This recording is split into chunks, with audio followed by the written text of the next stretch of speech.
ফু দিয়ে মোমবাতি বন্ধ করলে দারিদ্রতা আসে, এটা কি সঠিক? ভাসুরের নাম নিলে কি বিয়ে ভেঙে যায়? জেনা করে ফেললে মাপ চাওয়ার নিয়ম কি? নারীদের কি সবসময় নখে মেহেদি লাগিয়ে রাখতে হবে? মহিলা কাজী হওয়া সম্পর্কে জানতে চাই। উজানি মাহফিলে যে জিকিরের সাথে লাফালাফি হয় তা কি ঠিক আছে? নামাজে টাকনুর নিচে কাপড় পরলে নামাজ হবে কিনা? আজানের সময় পেশাব পায়খানা করা যাবে কিনা? শ্বশুর শাশুড়িকে মা বাবা বলা যাবে কিনা? নকল চুল বানায় এমন কোন কোম্পানিতে জব করা জায়েজ আছে কিনা? প্রিয় দর্শক, ইতিমধ্যে যে সমস্ত প্রশ্ন আমাদের সামনে চলে এসেছে তার মধ্যে থেকে প্রথম যে প্রশ্নটি আমি দেখতে পাচ্ছি তা হলো লানিয়া রহমান। আপনি প্রশ্ন করেছেন ভাসুরের নাম নিলে কি বিয়ে ভেঙে যায়? না, সম্পূর্ণ কুসংস্কারাচ্ছন্ন কথা। যদি এরকম বলে থাকেন বা মনে করে থাকেন সেটি ভুল। ভাসুরের নাম নিলে কোনো অসুবিধা নেই, কারণ নাম নিলেই কিন্তু বিয়ে ভাঙার কোনো ব্যাপার নেই। স্বামীর নাম নিলেই বিয়ে ভাঙবে না, সেখানে ভাসুরের নাম তো বলাই বাহুল্য। মোহাম্মদ জাহিদুল ইসলাম জানতে চেয়েছেন জেনা করে ফেললে মাপ চাওয়ার নিয়ম কি? আল্লাহ মাফ করুক ভাই জাইনুল ইসলাম। আপনার প্রশ্ন উত্তর হলো, যদি জেনা করে ফেলে তাহলে আল্লাহর কাছে তওবায়ে নাসুহা করতে হবে, অর্থাৎ আর জীবনে কখনো জেনার ধারে কাছেও যাবে না, জেনা হতে পারে সেরকম জায়গাগুলো থেকে বেঁচে থাকবে, এই মর্মে প্রতিজ্ঞা করবে। যা হয়েছে তার জন্য আল্লাহর কাছে খুবই লজ্জিত হয়ে ক্ষমা প্রার্থনা করবে। আল্লাহর শাস্তি জাহান্নামে, জেনাকারদেরকে জাহান্নামে শাস্তি দেওয়া হবে, সেটা কথা চিন্তা করে আল্লাহর কাছে ক্ষমা চাইবে কায়মন অবকে চোখের পানি ফেলে। ইনশাআল্লাহ ভবিষ্যতে আর না করার ব্যাপারে যদি প্রতিজ্ঞাবদ্ধ থাকে এবং জেনার সমস্ত উপলক্ষ এবং মাধ্যম, যেগুলো মাধ্যমে জেনা পর্যন্ত চলে যেতে হয়, সেগুলো থেকেও যদি নিজেকে দূরে সরিয়ে রাখার জন্য সংকল্প করে, ইনশাআল্লাহ আল্লাহ তাআলা অবশ্যই তাকে মাফ করে দিবেন।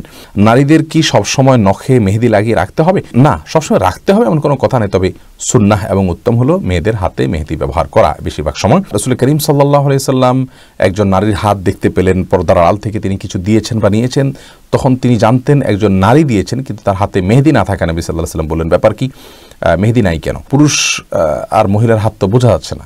তার মানে এই হাদিস থেকে বোঝা গেল যে মেয়েরা যথাসম্ভব সেজেগুজে থাকা এটা তাদের জন্য উত্তম, ভালো। বিশেষ করে হাতে মেহেদি লাগানো এই হাদিস থেকে বোঝা যায় মেয়েদের জন্য উত্তম, অতএব এটা লাগিয়ে রাখা ভালো, কিন্তু লাগাতেই হবে, না হলে গুনাহ হবে এমন কোনো বিষয় নয়। কমল, আপনি এরি থেকে জানতে চেয়েছেন মহিলা কাজী হওয়া সম্পর্কে জানতে চাই। ভাই রিফাত, কাজী হওয়া দ্বারা যদি বিবাহের রেজিস্ট্রেশন বা লেখা লিপিবদ্ধ করাটাকে শুধু বোঝানো হয়, তাহলে সেক্ষেত্রে বিবাহের নিবন্ধন করা, লিপিবদ্ধ করা, এটা পুরুষ মহিলা যে কেউ করতে পারেন। এক্ষেত্রে মহিলা কাজী হতে কোনো প্রকার অসুবিধা নেই। এমনকি বিবাহর যে খুতবা দেওয়া, সেটা ছাড়া বিবাহের মধ্যে আর কোনো আবশ্যিক অনুষঙ্গ নাই যেটি পুরুষ করতে হবে, নারী হলে হবে না। খুতবা দেয়া যেটা, এটি তো সুন্নাহ, এটা ছাড়া বিয়ে হয়ে যেতে পারে। আর আমাদের দেশে সচরাচর কাজী সাহেবরা খুতবা দেন না। খুতবা সাধারণত অন্য কেউ দেন, কাজী সাহেবরা শুধুমাত্র লেখার যে প্রসেসটা সেটা করে থাকেন। অতএব এই দৃষ্টিকোণ থেকে মেয়েরা কাজী হতে অসুবিধা নেই, কিন্তু মেয়েরা এই কাজের জন্য তারা দূর দূরান্তে বিভিন্ন জায়গা তাদেরকে যেতে হবে, মানুষের বাসা বাড়িতে যেতে হবে, যেটা তাদের প্রাইভেসির সাথে যায় না, তাদের ব্যক্তিত্বের সাথে যায় না, তাদের জন্য পর্দার বিধানকে মেনে এটা করা কঠিন। কোনো মেয়ে যদি তার অফিসে বসে বিবাহের নিবন্ধনের কাজ করেন এবং পর্দা মেনটেন করতে পারেন, তাহলে সেক্ষেত্রে ইসলামের দৃষ্টিকোণ থেকে এটি বাধা দেওয়ার মতো কোনো বিষয় নয়। তবে আল্লাহ রাব্বুল আলামিন সাধারণত পুরুষদেরকে বাইরের কাজগুলো করার জন্য নির্দেশ দিয়েছেন, মেয়েদের জন্য নয়। মেয়েরা বাইরে কাজ করতে পারবেন, সে সুযোগ তাদের জন্য আছে, কিন্তু একান্ত প্রয়োজন না হলে সে কাজটি না করাই উত্তম। তারা এমন কোনো কাজ করলেন যা গৃহের অভ্যন্তরে বা তাদের নিজের জায়গা থেকে তারা করতে হয়, দৌড়াদৌড়ি ছুটাছুটি যেন করতে না হয়, এটি তাদের নিরাপত্তা এবং ব্যক্তিত্বের জন্য অধিকতর উপযোগী। তবে নিবন্ধনের কাজটি মৌলিকভাবে মহিলারা করলে যে গুনাহ হয়ে যাবে, ব্যাপারটি সেরকম নয়, বা বিবাহ হবে না এমনও কিন্তু কোনো বিষয় না। এমডি মাহমুদুল হাসান আপনি জানতে চেয়েছেন উজানি মাহফিলে যে জিকিরের সাথে লাফালাফি হয় তা কি ঠিক আছে? জিকিরের সাথে ভাই মাহমুদ আসলে লাফালাফির কোনো সম্পর্ক নেই। জিকির হবে খুব ধীরে স্থিরতার সাথে। রাসূল আকরাম সাল্লাল্লাহু আলাইহি সাল্লামের জিকিরে সাহাবায়ে কেরাম বা তিনি কখনো কোনো প্রকার লম্পঝম্প করেছেন এমন কোনো বর্ণনা কিন্তু আমরা কেউই জানতে পারি না। অতএব সুন্নাহ যদি থাকে, অর্থাৎ আপনার জিকিরের যদি সুন্নাহ পদ্ধতি হয়, জিকির সুন্নাহ পদ্ধতি যার যার জিকির শেষে করবে, এটা পার্সোনাল ইবাদত, এটা ঐক্যবদ্ধভাবে একজনের সাথে সবাই সুর মিলিয়ে তাল মিলিয়ে করবে এমন কোনো ইবাদত নয়। কোরআন হাদিসে এরকম কোনো শিক্ষা জিকিরের জন্য আমাদেরকে দেওয়া হয়নি, যার কারণে সুন্নাহ পদ্ধতির বাইরে চলে গেলে কিন্তু আমাদের মধ্যে এই ধরনের অবস্থা, এই ধরনের আবেগ হয়তো চলে আসবে। সেজন্য সুন্নাহর ভিতরে থাকলে এগুলো আর হবে না। এই ধরনের লম্পঝম্প করা এটা জিকিরের সাথে সম্পর্কযুক্ত কোনো বিষয় নয়, এবং এটা যদি কারোর ইচ্ছার বাইরে হয়ে যায় তাহলে সেক্ষেত্রে তিনি কোনো গুনাহ করেছেন এমনও নয়, কিন্তু সুন্নাত পদ্ধতি না হওয়ার কারণে সমস্যাগুলো হয়, যার কারণে এই জিকিরগুলো সুন্নাহ পদ্ধতিতে হওয়া উচিত। তাহলে ইনশাআল্লাহ এই লম্পঝম্পের বিষয়গুলো আর থাকবে না। এরপরে AH আদনান জনি আপনি জানতে চাইছেন টাকনুর উপরে কাপড় পরা সুন্নাত না ফরজ? নামাজে টাকনুর নিচে কাপড় পরলে নামাজ হবে কিনা? ভাই আদনান, টাকনুর উপরে কাপড় পরাটা ফরজ। টাকনুর নিচে পুরুষের জন্য লুঙ্গি, পাজামা, প্যান্ট, চাদর এবং জামা, জুব্বা ইত্যাদি এগুলো টাকনুর নিচে পরা হারাম। মোজা থাকলে বা এমন কোনো প্যান্ট থাকলে যেটা নিচের দিক থেকেই অ্যাটাস্টেড, মোজা সহ পায়ের অংশ সহ, সেটা কথা ভিন্ন কথা, কিন্তু উপর দিক থেকে যে পোশাক যায় সেটা যদি নিচে যেয়ে পড়ে তাহলে সেক্ষেত্রে সেটি হারাম, অতএব এটি সুন্নত নয়। টাকনুর উপরে পুরুষের জন্য এটা পরা ফরজ। ফরজ কিভাবে জানলাম? কারণ রাসূল আকরাম সাল্লাল্লাহু আলাইহি ওয়াসাল্লাম এখানে সতর্ক করেছেন। কোনো কাজ যদি আবশ্যক না হয় তাহলে সেটির জন্য তিনি সেটি তরক করার ব্যাপারে তিনি সতর্ক করেন না। মা আসফালা মিনাল কাবাইনি মিনাল ইজারি ফিন নার, টাকনুর নিচে যে অংশ থাকে কাপড় চোপড় সেটি জাহান্নামে যায়। নবী সাল্লাল্লাহু আলাইহি ওয়াসাল্লামের হাদিস থেকে বোঝা গেল যে এটি কোনো ঐচ্ছিক বিষয় নয়, তাহলে জাহান্নামের কথা তিনি বলতেন না। নামাজের মধ্যে টাকনুর নিচে কাপড় পরলে নামাজ হবে কিনা? নামাজ হয়ে যাবে।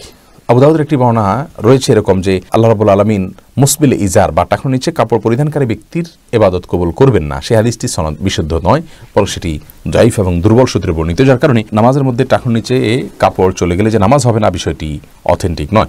ওসমান গনি, আপনি জানতে চাইছেন আজানের সময় পেশাব পায়খানা করা যাবে কিনা? যাবে, কোনো অসুবিধা নেই। আজান হলে ওই সময় পেশাব পায়খানা করা যাবে না বা দুনিয়াবে নির্দিষ্ট কোনো কাজ করা যাবে না, এরকম কোনো কথা কোরআন হাদিসে কোথাও বলা হয়নি। তবে হ্যাঁ, আজান সময় অবশ্যই আপনি আজানের জবাব দেওয়া উত্তম এবং ভালো। যদি পারেন মুখে জবাব দিবেন, আর না দিলেও কোনো গুনাহ হবে না। অর্থাৎ মুয়াজ্জিন যা বলছেন সাথে সাথে তা বলছেন, আপনি এর পাশাপাশি অন্য কোনো কাজ করছেন। তবে হ্যাঁ, আপনি টয়লেটে যদি থাকেন সেখানে তো আপনি আল্লাহর নাম নিতে পারবেন না বা নেওয়া উচিত হবে না, যার কারণে আজানের জবাব আপনি সেখানে দিবেন না। অর্থাৎ এক কথা, আজানের সময় টয়লেটে কেউ থাকলে টয়লেটে থাকতে পারেন, পেশাব পায়খানা করতে পারেন বা অন্য যে কোনো কাজ করতে পারেন, কোনো প্রকার নিষিদ্ধ নয়। এমন কোনো কাজ যদি করেন যেখানে থেকে আজানের মুখে জবাব দিতে পারছেন তাহলে জবাব দিবেন, সেটি সওয়াবের কাজ, আর না পারলে দিবেন না। আলামিন সোহেল, আপনি জানতে চেয়েছেন শ্বশুর শাশুড়িকে মা বাবা বলা যাবে কি না?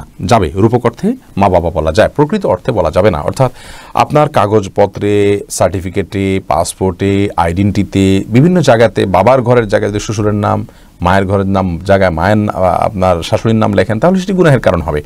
এরকম যদি না হয় তাহলে সেক্ষেত্রে নিছক বাবা বলতে সম্মানের দিক থেকে বাবার মতো, মা বলতে সম্মানের দিক থেকে মায়ের মতো বলা যেতে পারে। রাসূল আকরাম সাল্লাল্লাহু আলাইহি ওয়াসাল্লাম তার নিজের সম্পর্কে বলেছেন যে তোমাদের জন্য আমি বিমানজাতিল ওয়ালিদ, বাবার মতো। তাহলে বোঝা গেল যে রূপক অর্থে আপনার বাবা বলা যেতে পারে, কোনো অসুবিধা নেই। এরপরে কানিজ ফাতিমা, আপনি প্রশ্ন করেছেন নকল চুল বানায় এমন কোনো কোম্পানিতে জব করা জায়েজ আছে কিনা?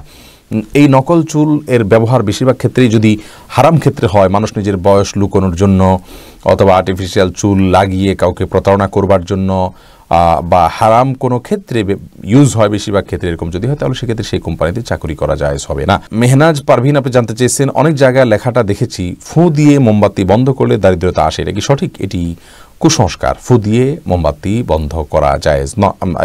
ফু দিয়ে মোমবাতি বন্ধ করলে দারিদ্রতা আসে এরকম কোনো বিশ্বাস রাখা জায়েজ নেই। দারিদ্রতার সাথে এগুলোর কোনো সম্পর্ক নেই, এগুলো কুসংস্কার, এমনটি বিশ্বাস করা যাবে না। এটি বিশ্বাস ছোট শিরকের অন্তর্ভুক্ত হবে। বরং ফু দিয়ে মোমবাতি নেভাতে গেলে যদি আগুন ডানে বামে ছড়াতে পারে সে ভয় থাকে তাহলে ফু দিবেন না, হাত দিয়ে নেভাবেন, সেটি ভিন্ন বিষয়। কিন্তু এর কারণে দারিদ্রতা আসে এরকম কথা সঠিক নয়।